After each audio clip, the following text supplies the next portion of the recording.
Welcome to the Obesity Medicine Podcast with your host, Dr. Matthea, board certified in internal medicine and obesity medicine.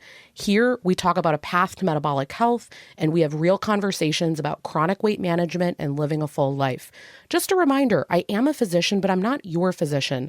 So everything that's on this podcast is for informational purposes, but please go talk to your doctor about what's right for you. There is no medical advice being given on this podcast. Welcome back to another Your Friday 5. So someone wrote in here, can you please do a show on the medicine travel kit? You've mentioned it somewhere. They couldn't remember in a group call or where, but I looked back and this was actually in a previous Your Friday 5, but I haven't heard a comprehensive list of what you put in there. It would be really helpful for summer travel season. I agree. So let's talk about this. So you can call this your medicine travel kit. I call it a to-go kit often, but it's a nice little Ziploc or little cute tote, whatever you want to pick, but you have in there everything that you might need in different scenarios. Now, there's only so much that you can proof against, but here are a few of the things that I include in it, and you can think about, is this something that I might want to incorporate? Again, nothing on here is medical advice, but you can sort of think through these things. All right, so I try to have something for every single scenario that could arise, which is impossible. But the first thing I think about is, what if I get a headache? This is very common for me when I travel, because if I'm in a conference room and there's tons of drafts, or if we're at the beach and it's windy, I will inevitably get a headache. One of the things I'll have on me is Tylenol. That's my pain medication of choice. Other people might take not only Tylenol, but also an NSAID, because you're hitting two different pain receptors. Some people Aleve, naproxen, all that kind of stuff. Maybe you take an NSAID, maybe you take Tylenol. I actually have, even though they're more expensive, like the little packs of Tylenol where there's 2 in each one and they're labeled, because what I find is that when you go on these things, you don't remember what's in what bag, even if you write it on it. I'm always paranoid I'm going to go through TSA and they're going to be like, what's that pill? Okay, the next thing I have is something for heartburn. So for me, Pepcid works really quickly.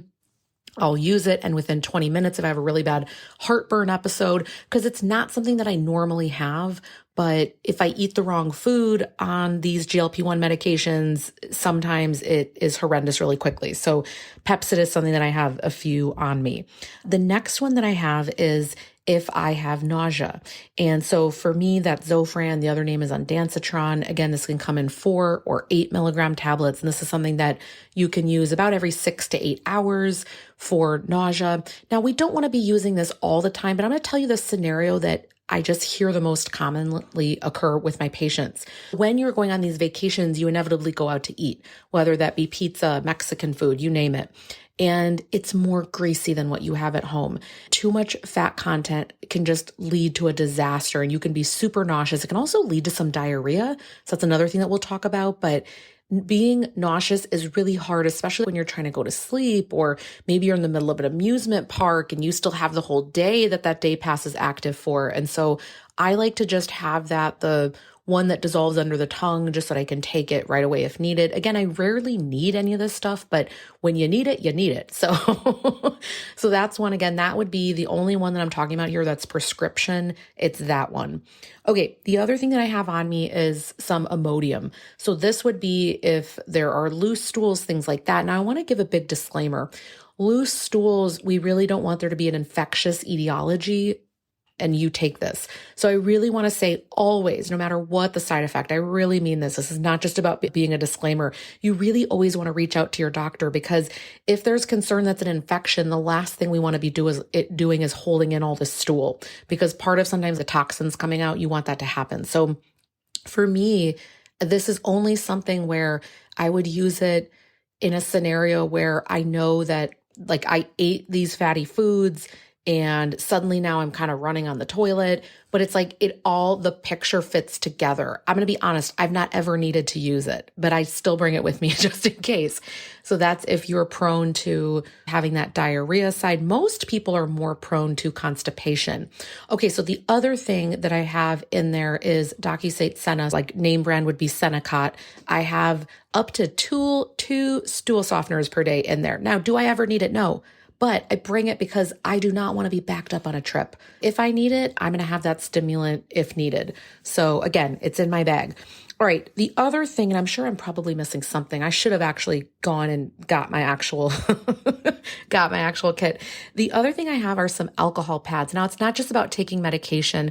If you are nauseous, you can sniff an alcohol pad and it right away can get rid of some nausea. Now, it's not a long-term strategy, but sometimes you're in a car and you're like, I need something this second, or you just really want to have some relief. So it's just a little kind of tip that can help you along the road. So this is me personally, but I think that you really need to think through, to have the best kit, you need to think through what side effects do I commonly get?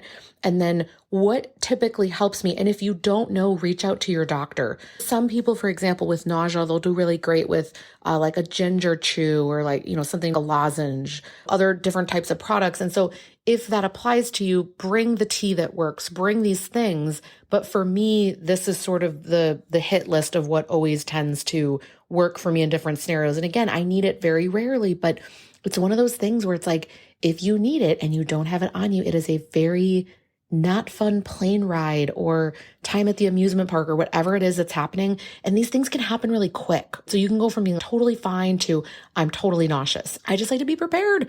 All right. Think about what your symptoms are. And if you don't know the over-the-counter or prescription things that are needed, again, talk to your physician. They should be able to help you think through this. All right. I hope that you guys are all having a great start to the summer, that this was helpful, and we'll talk soon.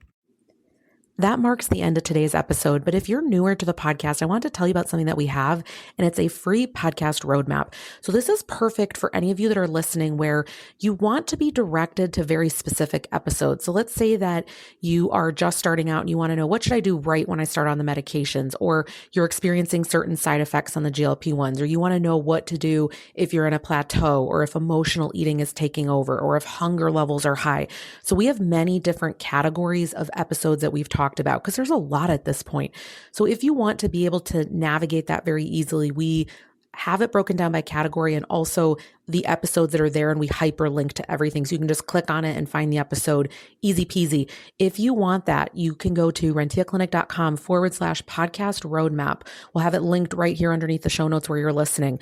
And you can go ahead and get that free resource so that it makes it easy for you to navigate, because I know that it's really hard when someone has an established podcast. I am such a podcast fiend. I'm listening to podcasts all day long. And when I find one that I love, but there's a lot that are out there, I am so lost. So I hope that you enjoy this free podcast roadmap. Again, the link to get to that is going to be rentiaclinic.com/podcast roadmap. I hope this is helpful, and let me know if you have any questions.